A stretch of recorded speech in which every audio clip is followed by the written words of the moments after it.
Regarding discourse around the Charmies and Turn Zero plays, a lot of the frustration surrounding them currently is because most decks were not designed with them in mind. Ideally, going forward, Konami designs decks that have better Charmy lines in either Turn Zero plays themselves or ways to counter Turn Zero plays. Do you think Konami will consistently design decks this way moving forward, or do you think this will be a sporadic thing relegated to only select archetypes? Oh, this is a good one. Okay, so there has been a lot of discourse in the last few months, really, about the idea of Turn Zero in Yu-Gi-Oh! For anybody who's listening and kind of doesn't know exactly what that term means, it's basically the idea that a lot of decks that have come out now, at least the stronger decks, have the ability to start playing their engine cards even during the opponent's first turn. So some examples of that would be maybe like Draco Tail Fimina, where she can just pitch during either main phase to start fusion summoning. Yep. And so in theory, even if my opponent was taking their first turn, I could use Fimina to like start fusing, and as the Draco Tail effects go, it'll start sort of setting stuff up for my next turn before my first turn. And different decks have this to different degrees. K9s have Azuna, Vanquish Soul has Holisu, Tearlaments had Havnus. And a few more decks have been getting cards kind of like this that let them play in this way. But the concern that some people have about this design philosophy is that while it does have some benefits, those benefits being like that it sort of helps to subvert going second. Like normally in Yu-Gi-Oh, going second sucks, going first is really good. You feel hopeless and like you have to sit and watch a cutscene.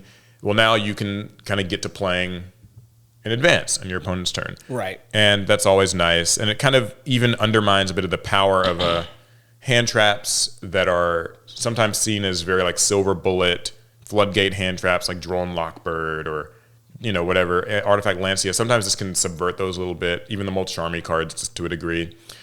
But the downside that people have with it is that it is just a type of power creep in general, right, where some newer decks have access to it, and it speeds the game up even more.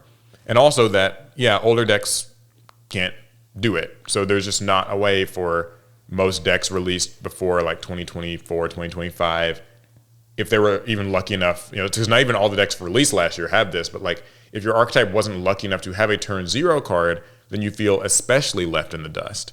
Particularly, just gotta run my stupid hand traps. Yeah, particularly if you're running like a deck that is a trap-based deck in general, where traps are already slow, and going second, suck to set your traps first. Nobody has to wait anymore to set a trap. Nowadays, if a deck sets a trap, it can activate at the same turn. Yeah, so this, that's kind of the conversation with it. What do you think, Alec, of these Turn Zero plays? As somebody you've played Draco Tail, I know. Yeah. So you have some experience with this. How do you feel about this, and do you think Konami is going to like design a lot of decks like this? Only some?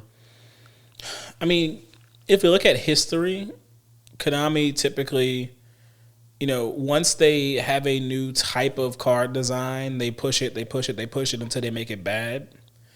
So I think if you was looking at the past, I think Konami, of course, makes more Turn Zero cards because Turn Zero is being able to play on your opponent's very first turn is a sign of strength for an archetype. Is what can separate a top tier archetype from a rogue archetype. Yeah. But Paul and I were talking off camera before we pod, which is a waste of our time. Yeah, kind of. But we were talking about how Chaos Origin cards seem to be designed, and I don't see too much Turn Zero potential in the new archetypes that are being revealed. And so I'm wondering so far. Like, I'm wondering if Konami might be trying to draw a line with card design now. Yeah.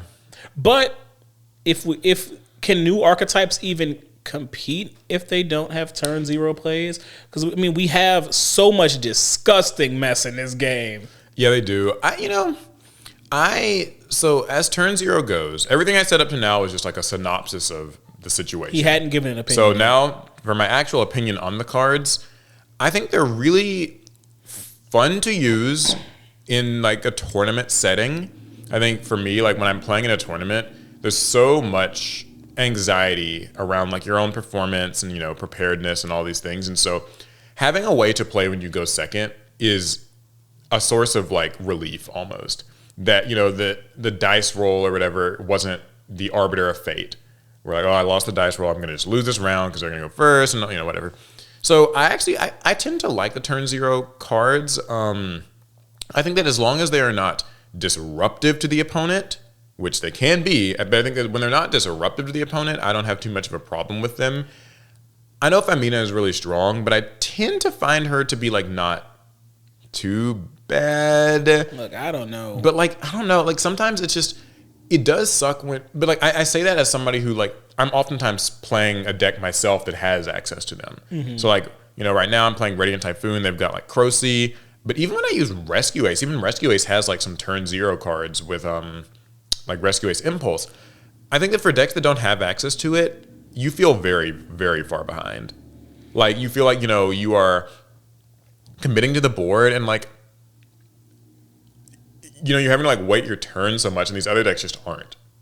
I don't know. Like, so I played a bit of Draco Tail and Fimena just stresses me out. Like, because I'm an older style Yu-Gi-Oh player, a lot of the trends in the metagame, they kind of just, they hit me all at once because I'll take time off from playing. And so playing Draco Tail, all of a sudden I'm playing a deck that has a turn 0 play in Fimena, and I'd never dealt with that before.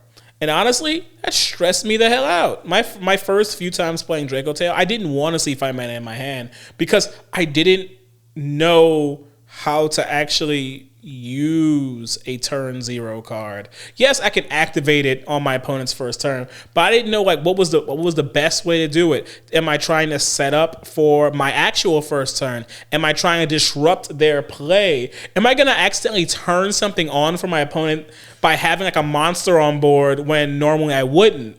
Yeah, and there's like a bit of a learning curve with them, I agree. Like I think like they feel like they've been integrated pretty well now, but yeah, early on it was pretty easy to like see a turn 0 card but not necessarily like make the best use of it. Like I think now people have realized, like say with Fimena for instance, you wait until the very end of your opponent's main phase and then you use it as like a just way to, let's say, use Urgula or Pan to pop cards that they have in the field at a time where they have no way to recover those cards, right? Like what is it? Urgula can pop spells and traps. And Pan can pop monsters.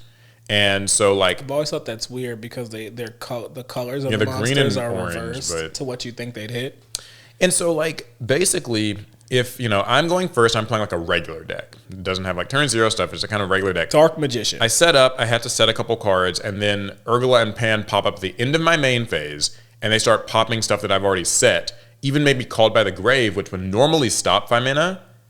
I have to like either hold Called by the Grave and assume you have Fimena, or set it, and now it can't stop Fimena because it can't be flipped, and then it even gets popped, and it's just like a whole... Situations like that, I think, are where people really get annoyed with these cards. Same with Izuna and Lupus, where, you use a card effect in your hand, just kind of as a natural part of your combo, and now you are being punished for it on your own turn. It can feel really... It's weird. I guess to answer the actual question is, do you think this is going to be like a normal thing or is it going to be a sporadic thing?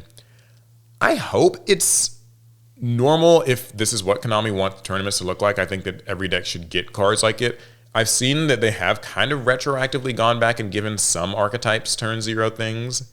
Like I play Dogmatica. It's very, bad tier 17 deck or whatever. But like even they got Fleur-de-Lis the Lightning, which is a selective turn 0 card that they can use. And so like if they're willing to go back and give older archetypes access to these sorts of things, that's good. I don't know if they will. I hate to give this the lazy answer, but it really just remains to be seen. Like it might happen and it just might not. My only issue with turn 0 cards and plays is just that I think it puts card design in an awkward spot because it's hard to make something better than a play that you can make on your opponent's very first turn. So you don't maybe care for the power creep it introduces? Yeah, because I just get a little scared because I'm like, well, what are you going to make to beat that? Yeah. How do you, what becomes like the counterplay to a turn 0 thing? And as it is, there's like rarely any. Like, very rarely is there much you can do about Holly Sue, for instance. So, yeah, now that I think about it, while it is nice to be in the in group, like you're playing one of these decks. Yeah, if you're in the out group, it is kind of, yeah, you're right. It's rough. I also, one last thing that was mentioned in this question is like the Mulcharmy lines and stuff, like giving decks better ways to deal with those Mulcharmy cards. I have my own set of thoughts about the Mulcharmies, so I won't get into all of it here. But in a general sense, I almost kind of don't like when Konami gives decks so many ways around what cards that were supposed to be answers. Agreed. So it's like, we made these Charmies to kind of answer a common problem in Yu-Gi-Oh!, which is excess summoning, or we made, Droll and Lockbird is supposed to kind of counter this, or even in the case of, like, let's say Dark Ruler No More, or some other like board breaking type of card, where they'll make it and clearly like it's meant to rein things in. Nibiru is another card that fits under this. But then as time goes on, Konami designs these decks that like play around Droll, play around Nib, play around Ash, play around like all this stuff. And so it's like, well, it's, as a player, again, it feels cool. Like I played around on my opponent's hand traps, but then it's like, man, like how far does this go before it feels like it's just breaking? I don't know. It puts us in that power creep cycle of just, we make this to beat that, we make that to beat this, and maybe some things you don't have to be able to beat. Maybe sometimes your opponent picks up the right card at the right time and they win. Yeah. So that's I guess our answer to it. I hope we gave at least some things a lot of to things. think about.